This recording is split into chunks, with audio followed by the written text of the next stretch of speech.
Hello and welcome to whatever this is. Today we're going to be talking about X-ray reading, which is a term that I like a lot better than close reading, which is probably a term you've heard before. They're basically the same thing. Think of them like a buffalo and a bison. Is there a difference? Yes. Do you know what it is? Probably not. Yeah, buffalo, we see you, we know exactly what's going on, and we are all confused.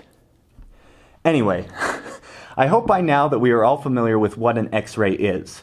Perhaps you've broken a few bones yourself and have had an X-ray. Or maybe you've seen others have an X-ray done. Maybe you accidentally bumped your little brother and he fell down the stairs and broke his arm and passed out. And when your mom started screaming at you because the X-ray showed that his arm was in fact broken, you didn't know whether to say that you pushed him, so you said that it was the family dog. But then your mom got suspicious and now you have to run away from home. And then the fuzz is on your tail, so you had to change your identity. So now they couldn't find you. And now you're posing as an English teacher while you're trying to figure out what your next move is. And no, that never happened to you. And well, forget it. Forget everything. Just forget everything I just said. Just wipe it clean from your memory. It's like it never happened.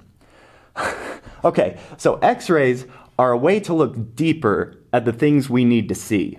It's the way of seeing whether a bone is broken, because unfortunately, it's not always that easy to see if something's broken or not from the outside. For example, there are what are called hairline fractures, which are very difficult to be diagnosed without the assistance of X-ray technology. The name obviously comes from the tiny nature of the break, comparing it to a hair. And a hairline fracture is not to be confused with a sick trick I do when I'm on my heelys. Hang 10, yo. So, X-rays have been around for over 100 years. Shortly after Wilhelm Röntgen discovered a way to use X-rays, people began using them almost immediately. They have found all sorts of uses for them, including some very strange ones. One of the early uses of X-ray technology was the shoe store fluoroscope. This device consisted of a handsome wooden cabinet about 4.5 feet high, with two shoe-sized slots at the base on one side and a viewer at the top. A customer would try on a pair of shoes, then place his feet in the slots, set the amps, crank the timer, and then watch as his feet were bathed in active radiation. The X-rays passed up through an aluminum filter, his feet, and his shoes. The image on the screen glowed in yellowish green and provided a ghostly outline of the shoes and clear images of the bones of the feet. Since it was happening in real time, wiggling your toes made the bones move. Usually the subject was a child. He and his mother and the salesman could each watch his tiny bones through the 3 viewfinders. The salesman used the internal pointer to comment on the fit of the shoe. Shoe fluoroscopes were a big hit. Yes, count me in. I am convinced. Why not use an X-ray to see if your shoe fits properly? It makes sense. Next time I'm at the old shoe store, I'm going to ask them to trundle out the nifty X-ray machine to ensure that I have the proper fit. No, Nancy, the shoe does not fit. As you can see by my X-ray, my toes are cramped. I need more space. And don't even think about showing me that Bannock device. What even is that thing? Since their invention, X-rays have completely altered science. X-rays have changed medical diagnosis, they have changed the field of astronomy, and even helped discover DNA. Interestingly enough, the X in X-ray stands for unknown. Röntgen gave his discovery the name X-Strahlen, this being the German word for beam, and if you think about your math class, you solve for X, or an unknown quantity. Hence X-ray, X-beam, so unknown. Now, today's lesson is not about the history of X-rays. I'll leave that to your science teachers and your math teachers who are far smarter and more qualified to cover that subject. Instead, we are going to use X-rays as a metaphor for close reading. And to do that, it's helpful that we understand how X-rays work. So for a moment, please listen to this explanation of how X-rays are able to see through you. X-rays are powerful enough to fly through many kinds of matter as if they are semi-transparent. And they're particularly useful for medical applications, because they can make images of organs, like bones, without harming them.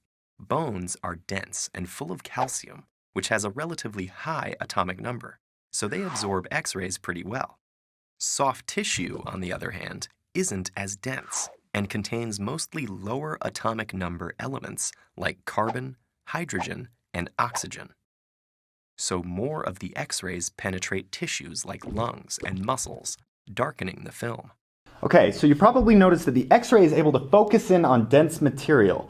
All the soft, unimportant stuff fades into the foreground and you're able to see beneath the skin to something like Bones. Well, that is the perfect metaphor for X-ray reading. When we X-ray read, we look beneath the surface of the text. Whatever may be less important fades into the background and we're able to see the bones that make up the text. Think of it like a load-bearing frame of your house. There are certain walls that hold up the entire structure. Unless, of course, you're living in a van down by the river because your mother claims that you pushed your brother down a flight of stairs and now the police are after you and... Okay. So why would we want to focus on the dense material? Well, for one thing, there are different types of reading that you do. For example, the way you excitedly read the Wendy's menu should be different than the way you read Hamlet. With X-ray reading, I think a little definition would be helpful. You would probably want to know this for a future quiz or something. Okay, so X-ray reading is the methodical breaking down of the language and structure of a complex passage to establish and analyze its meaning. You can pause the video to write that down if you need to.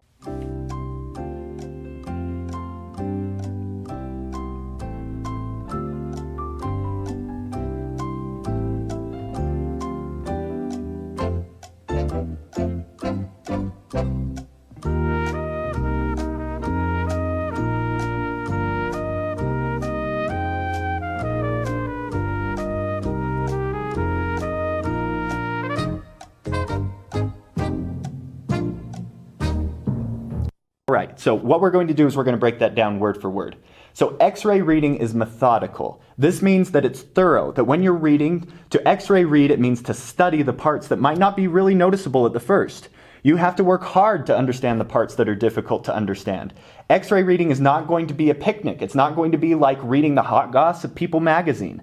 Rather, it will be a slog. Prepare yourself for weighty stuff. X-ray reading is also breaking things down. Okay, so let's imagine that you work as a sandwich artist at Subway, which sandwich artist seems like a generous term. I mean, really, Subway? You're comparing your employees to the guy who made this? Subway is just like, yep, that's basically the same thing. Move on. Anyway, imagine you work as a sandwich artist.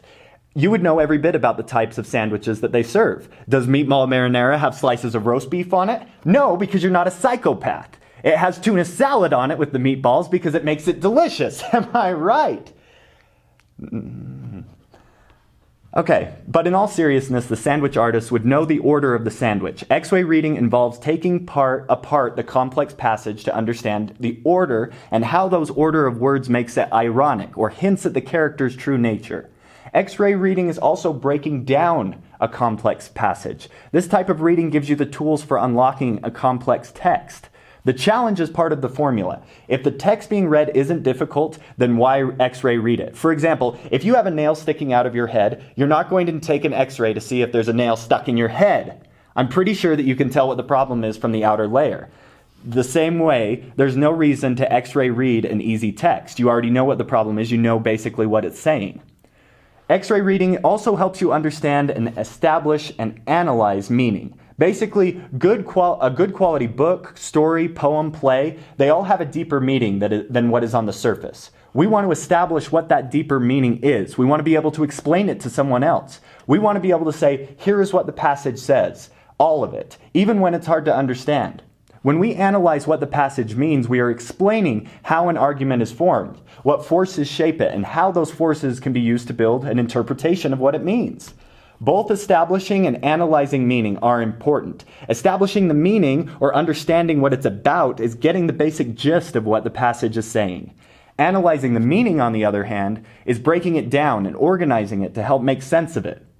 Good analysis depends on knowing what the passage is saying, because you can't analyze something you don't understand. That would be like trying to do a triple axel when you have no idea how to ice skate. Sure, you can try it, but it will definitely have disastrous results. And finally, X-ray reading requires layered reading. You've probably read a challenging passage more than once.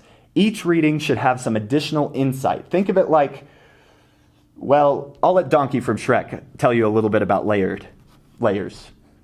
For your information, there's a lot more to ogres than people think. Example? Example? Okay, ogres are like onions. They stink? Yes. No. Oh, they make you cry? No. Oh, you leave them out in the sun, they get all brown, start sprouting little white hairs. No. Layers. Onions have layers. Ogres have layers. Onions have layers? You get it. We both have layers. Oh, you both have layers. Oh. You know, not everybody likes onions. Cake! Everybody loves cakes. Cakes have layers. I don't care what everyone likes. Ogres are not like cakes. You know what else everybody like? Parfaits. Have you ever met a person you say, hey, let's get some parfaits? They say, hell no, I don't like no parfaits. Parfaits are delicious. No! You dense, irritating miniature beast of burden! Ogres are like onions. End of story. Bye-bye. See you later. Okay, yes, X-ray reading is layered. Each layer of each reading should get you deeper into the heart of the matter. So now that we've established what X-ray reading is, I would like to show you an example of an elementary school teacher expertly showing the principles of X-ray reading. And pay close attention because it's pretty amazing. Never gonna give you up, never gonna let you down, never gonna run around and desert you, never gonna make you cry, never gonna say goodbye, never gonna tell a lie and hurt you. I got you so good, so good. Okay, so now with X-rays, there are different types of tools that show us different things. For example, a regular X-ray can show you when we've broken bones. A CAT scan, on the other hand, can show us the entire body. An MRI shows the physiological processes in the body. And there are many, many others. Similarly, with X-ray reading, there are a variety of places that we can look to in the text that show us different things. In fact, with X-ray reading or close reading, there are so many types of tools that you will continue to learn them beyond this class. You can even learn them into college. Now, we're going to spend the entire year learning how to utilize different tools to interpret and make sense of the things we read. In this lesson, we are going to focus on 6 fundamentals. We will call these our basic 6 X-rays. We're going to call them this for the remainder of the year. These will be fair game on the test, so you might want to write these down. Okay, so the first basic X-ray is what we call contrasts and contradictions. Now think to yourself, what is a contrast and what is a contradiction? A contrast is essentially defined as a comparison made to discover differences. So when we are reading, we want to contrast maybe 2 similar events that happened in the reading. For example, if a character, let's call her Sally, goes to the circus to see the clowns at the beginning of the book, then later in the book she returns to the circus as we as readers can learn new things about comparing the 2 experiences. We also know a lot about Sally because no one goes to the circus to see the clowns. You go to see the dancing dogs. I mean, who does not want to see a dancing dog? You can also contrast what a character does with what you would expect. For example, if Sally's mother asks her if she picked up milk on the way home from school and Sally puts her mother in a headlock, then that contrasts with what we would expect of a character in a book.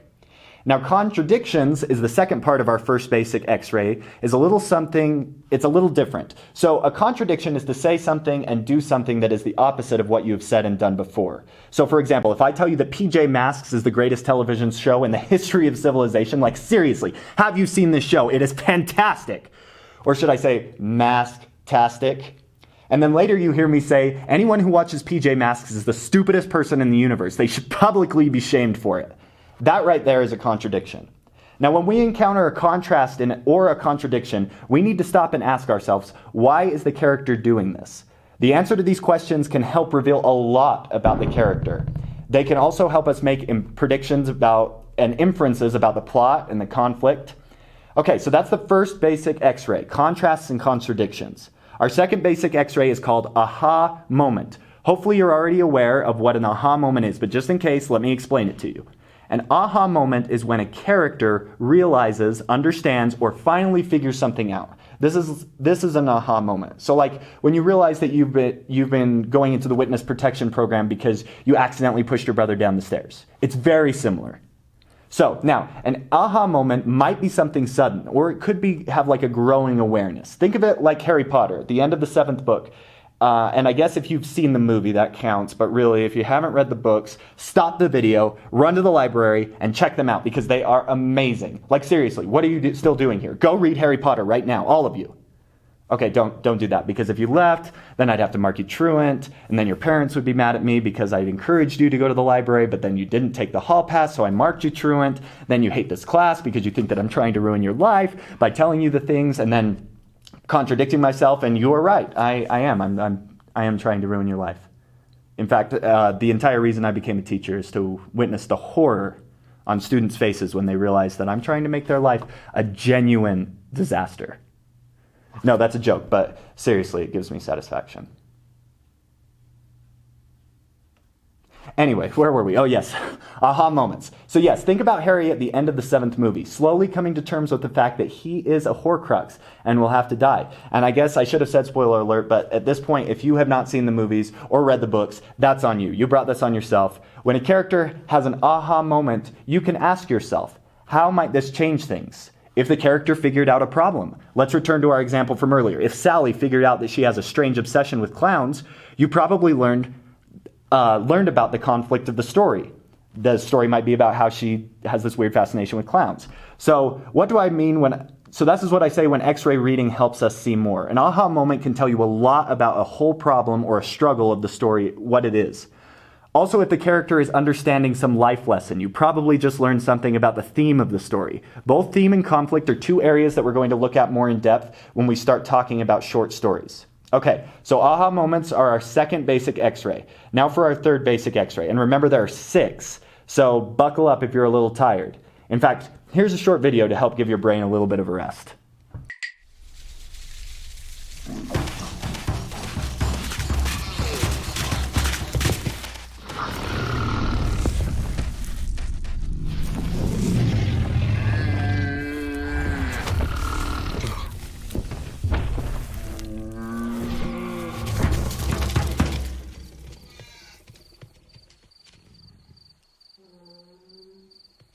Better now? No? Well, you can't say I didn't try. Okay, so our third basic X-ray is tough questions. So when you are reading, the character asks himself or herself a really difficult question. You should stop and ask yourself, what does this question make me wonder about? Also, what does this question have to do with the larger story? The answers, like aha moments, will tell you about the conflict of the story and will also help you understand what will happen later. This is known as foreshadowing. So let's look at an example. Let's imagine that Sally is just walked into school, and on her way to school, she starts wondering, why didn't I tell Pierre, my favorite clown at the circus, that I love him more? This is a tough question, albeit a little strange. Tough questions are the kinds of things that we ask ourselves and others that seem, at least for a while, not to have an answer. So tough questions make up part of life, and life is sometimes tough. When you ask yourself a tough question, you are essentially sharing something that bothers you. In English class, we call this an internal conflict. In a story, sometimes these questions are asked by the character, him or herself. Sometimes they're asked by a trusted person. By looking at Sally's tough question to herself, we learn that the conflict of the story might be about Sally's struggle with overcoming her borderline obsession with Pierre the clown. The tough question might tell us something different about Sally. If she's wondering, what is life? What is existence? Is there any point to life? These types of questions tell us something completely different about Sally's conflict than the clown questions do. So, if I were the character of a story and I kept asking you, where's my cheesecake? Something I ask from time to time, but I never got any during the story, then the conflict might be something along the lines of Mr. Shaw's futility in searching for cheesecake. Like seriously, where is it? Do you have my cheesecake? So, tough questions are a good measure of conflict because anytime a character is struggling with something, they want to ask why this is happening to them. So that's our third basic X-ray. Tough question. Okay, so the fourth X-ray basic is what we call words of the wiser. Now, before we proceed, it's important to note that not every single one of these will show up in every story. You might read a novel where the main character never asks himself or herself a tough question. And words of the wiser is one of these things that tends not to show up in some of the novels that we might read. So it shows up a lot in young adult novels, but it's less present in classic interpretive fiction. So words of the wiser occurs when you're reading and a character who's probably older and probably wiser gives the main character some serious advice. When this happens, you need to ask yourself, how might this advice affect the main character? If a character heeds the advice and tells us something about him or her, and in the same vein, if the character ignores the advice, that might tell us something different. So this is probably when the words of the wiser comes out, it's probably one of the themes of our story. So if we return to the Harry Potter example, in the Sorcerer's Stone, Harry Potter wakes up and Dumbledore says to him, well, just roll the clip. How is it I got the stone, sir? 1 minute I was staring in the mirror, and the next... You see, only a person who wanted to find the stone, find it, but not use it, would be able to get it. That is one of my more brilliant ideas. And between you and me, that is saying something. Does that mean, with the stone gone that is, that Voldemort can never come back? Ah, I'm afraid there are ways in which he can return. Harry, do you know why Professor Quirrell couldn't bear to have you touch him? It was because of your mother. She sacrificed herself for you. And that kind of act leaves a mark. No. This kind of mark cannot be seen. It lives in your very skin. What is it? Love, Harry. Love.